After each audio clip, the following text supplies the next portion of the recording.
के जो वोटर्स होते हैं, सपोर्टर्स होते हैं, वो भी कोई दूध के धुले नहीं है, वो भी इस किस्म की ऑफ बातें कोर्स। करते रहते हैं। और खुद पीएमएलएन के लीडर्स भी, मगर ये नहीं है कि पीटीआई के लीडर्स दीगर इस तरह की बात, खुद इमरान खान साहब बहुत अजीबो-गरीब किस्म के जुमले जो हैं खास तौर पर मरियम के खिलाफ इस्तेमाल कर चुके हैं जलसों के अंदर। ये बताइएगा कि अब उनकी तरफ से एक आर्गुमेंट ये आता है, जब आप मिसाल के तौर पर ये बात कर रही हैं, अक्सर वो लोग ये कहते हैं कि जी ये जो ह्यूमन राइट्स एक्टिविस्ट्स हैं और जो वुमेन राइट्स की बात करने वाले हैं, एनजीओ वाले हैं, ये लिबरल फाशिस्ट और लिबरल फहाशिस्ट, ये जो है ना, ये असल में तो पीएमएलएन और पीपीपी की गेम कर रहे हैं।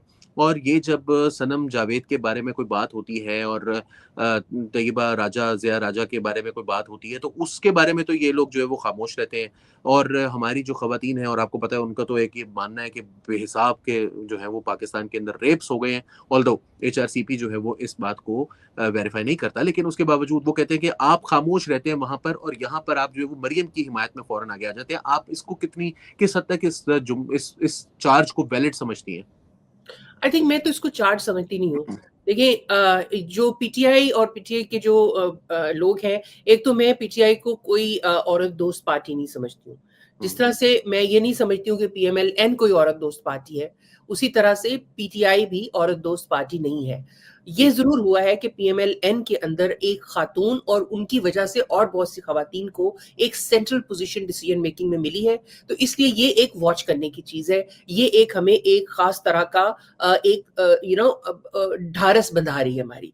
अगर यही सूरत हाल पीटीआई में भी किसी वक्त आ जाए, बुशरा इमरान खान की वजह से या अलीमा खान की वजह से, तो उससे भी हमें ढारस होगी। अगरचे ये कोई इतनी कभी उम्मीद नहीं होती, क्योंकि ये औरतें जो हैं ये अपने रिश्तों की वजह से आगे आती हैं। ये औरतें जो हैं सिर्फ इसलिए आगे नहीं आती कि उनका कोई मेरिट होता है, लेकिन बहरहाल फिर भी औरतों को थोड़ी स्पेस इनकी वजह से मिलती है। तो इसलिए हम, लेकिन आपने जो बात की, जो चार्ज उन्होंने लगा रहे हैं, मैं इसका जवाब देना भी मुनासिब नहीं समझती। उसकी वजह पता है क्या है अली? क्योंकि इनके ब्राउनी पॉइंट्स लेना जो है वो बहुत घाटे का सौदा है, क्योंकि ये अगर कोई मिसोजिनिस्ट पार्टी है या मिसोजिनिस्ट पार्टी नहीं कहना चाहिए, क्योंकि उसमें बहुत से लोग होंगे जो जाहिर है कि बहुत ही लेवल हेडेड और अच्छे लोग होंगे, तो मैं पूरी पार्टी को वो नहीं कह सकती, मगर उसमें मेजॉरिटी लोग जिनसे हमारा इंटरेक्शन होता है इंटरनेट की बदौलत, वो तो मिसोजिनिस्ट ही नजर आते हैं आपको। और उनकी तरफ से तो हमें खैर की कभी कोई एक हल्का सा झोंका भी नहीं आया।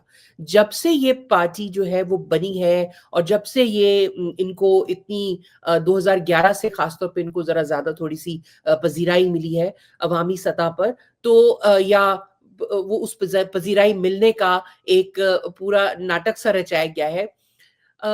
ये एक अलग बहस है, हम इस पे बाद में बात करेंगे, लेकिन उस वक़्त से लेके अब तक हमें आज तक इनकी तरफ से गाली-गलौज, शदीद इंसल्ट्स, मुख्तलिफ किस्म के इल्ज़ामात, हमें तो ये कहा जाता है कि हम पैसे लेके या हम बिके हुए हैं। तो जब हम बिके हुए हैं, तो फिर ये हमसे काहे की उम्मीद रखते हैं? तो इनको, इसलिए मैं इनके इस इल्ज़ाम को तो बिल्कुल कोई अहमियत नहीं देती। हाँ, अलबत्ता अगर आप ये मुझे अच्छा, कहें कि एक हम चीज़ खामोश क्यों, सॉरी मैं सिर्फ ये 2 जुमले कंप्लीट कर लूँ कि हम जी। खामोश क्यों उन सारी चीज़ों पे रहे, तो मेरा नहीं ख़्याल कि कोई खामोश रहा। अगर आप सिर्फ औरत मार्च के अकाउंट्स देखें, सोशल मीडिया के, एचआरसीपी के सोशल मीडिया के अकाउंट्स देखें, मेरे जैसे इंडिविजुअल्स के अकाउंट्स देखें, तो हर मौके के ऊपर, चाहे वो हमारी जो यास्मीन राशिद साहिबा हैं, उनकी गिरफ्तारी हो और उनका इतनी लंबी इनकार्सरेशन जिसकी कोई वजह बनती नहीं है। चाहे वो हो, या फिर इन खवातीन का, जैसे आलिया हमज़ा वगैरह को उठा के ले गए थे।